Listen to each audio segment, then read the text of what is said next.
You often hear that America's founders were selfish, hypocritical, and evil because, while men like Thomas Jefferson and George Washington spoke out against slavery, they both owned slaves.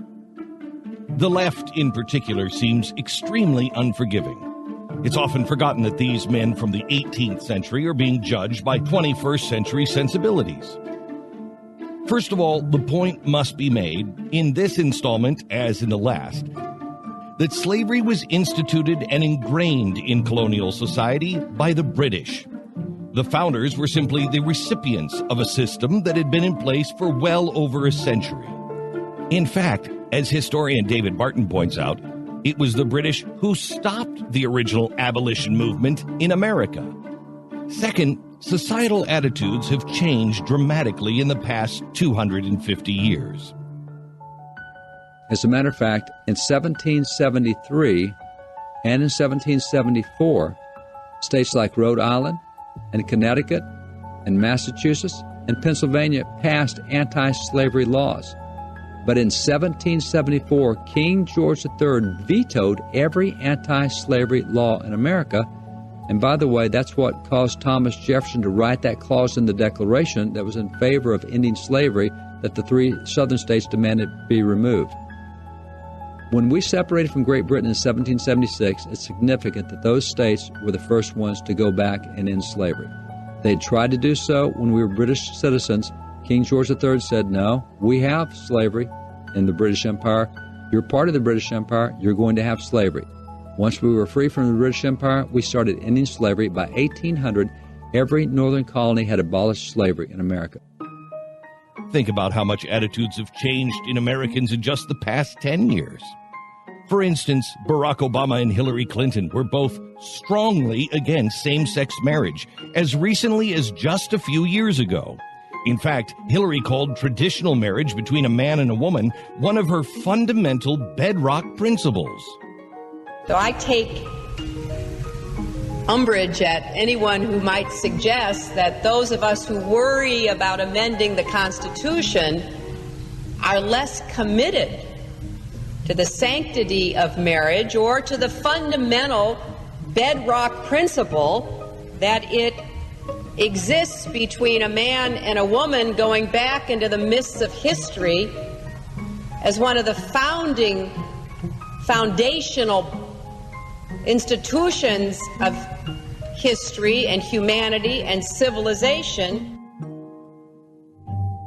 Now that societal attitudes have shifted, so suddenly have they, including Hillary's fundamental bedrock principle that dates back through the mists of history. But they don't seem to be judged harshly or even at all for their previous lifelong positions. Their attitudes changed from their early 21st century position to their completely opposite current position here in the early 21st century. Yet they and others like them condemn the founders for their 18th century attitudes, which actually evolved in positive ways during their lives and against the prevailing societal attitudes. Also, how many times have Americans heard the phrase, "I personally hate abortion and would never do it myself, but am I going to tell anyone else not to do it?" Yet again, some of the founders were wildly condemned for thinking one way but acting another. George Washington and the rest of the founders of this nation who favored abolition knew that they could not immediately end slavery in the United States and still have a United States. They would have instantly lost all of the southern colonies, weakened the Union, and would have wound up without a nation. That's why Washington favored a gradual, or shall we say, progressive end to slavery.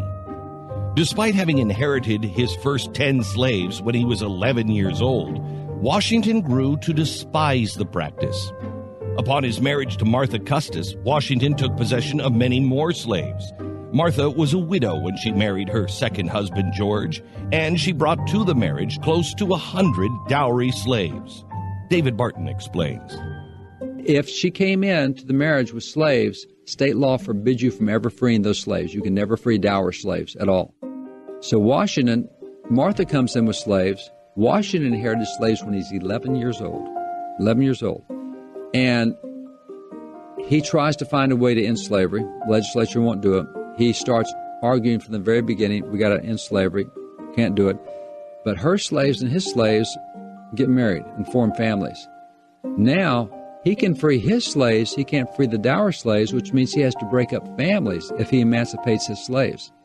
And so that's why he waited until his death to free slaves, because he said, you can't free the slaves till after I die, until after she dies. Because once we're both dead, then you can keep the families together.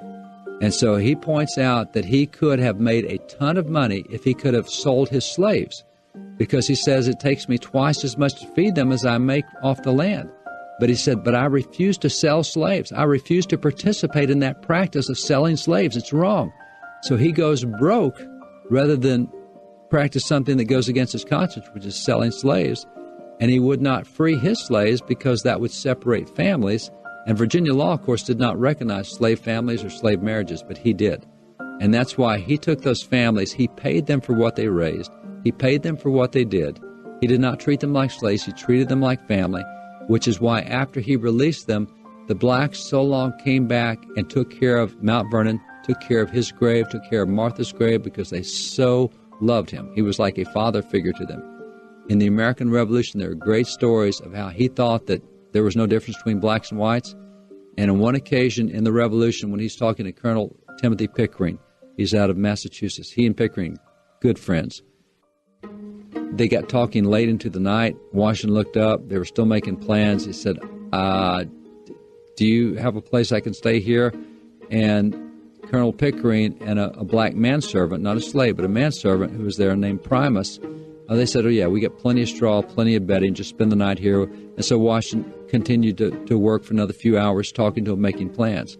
When it came time to go to bed, they had the straw and bedding laid out. Colonel Pickering and for George Washington went to bed. And Primus, the black man, was moving around in the tent, taking care of things, so he didn't go to bed.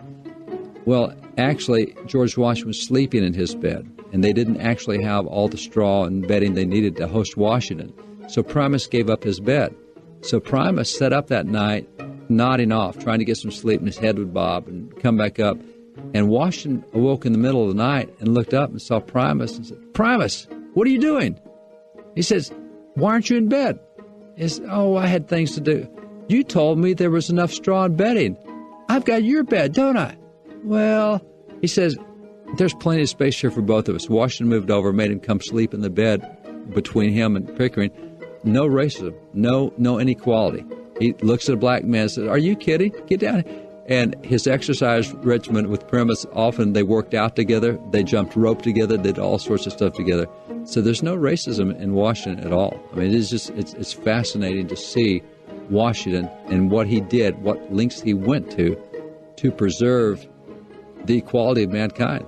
But he couldn't free his slaves, and he refused to sell slaves. He was not going to participate in the slave trade, and he refused to break up families. And that's why he waited until his death and until Martha's death to free slaves. Phillis Wheatley, a 22-year-old slave and poet who had met Washington years earlier, was so impressed with his respect and kindness that he had shown her that when he was made commander in the Continental Army in 1775, Wheatley wrote a poem to honor the man she so greatly admired.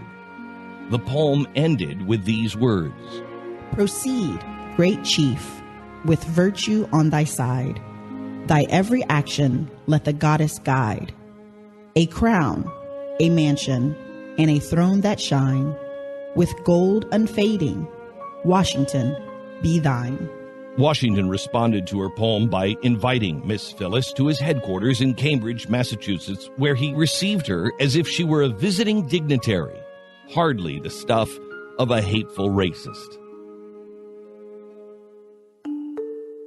The commander of the Continental Army and his close friend and confidant, the Marquis de Lafayette, used a trusted former slave named James Armistead to act as a double agent during the most critical period of the Revolutionary War.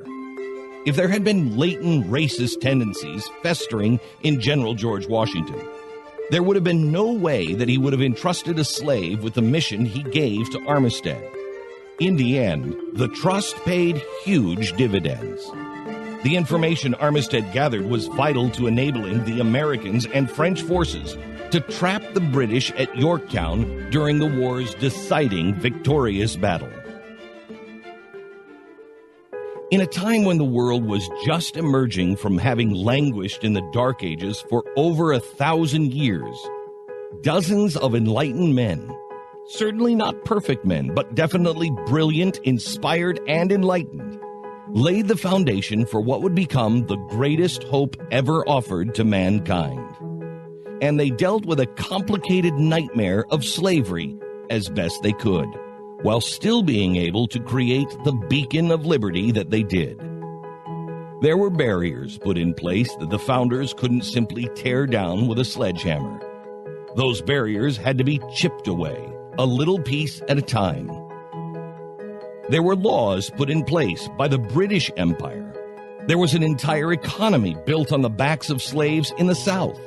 And for those who favored freeing their own slaves, either during their lives or upon their death, there were laws prohibiting that in many cases as well. Then there was the difference that we've discussed between dowry slaves and slaves inherited or purchased, where dowry slaves could not be freed by law. So freeing the others, but not the dowry slaves, would oftentimes split up families who married and had children.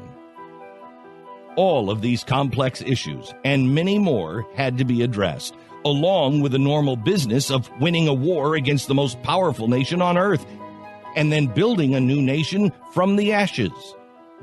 It was President George Washington who set the tone and an example, and led the way that made it all possible. But there were other great men of courage and foresight.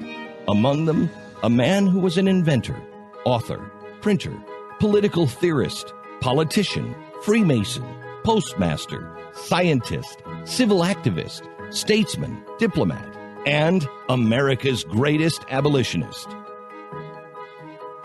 We walk the streets of colonial America with him next time.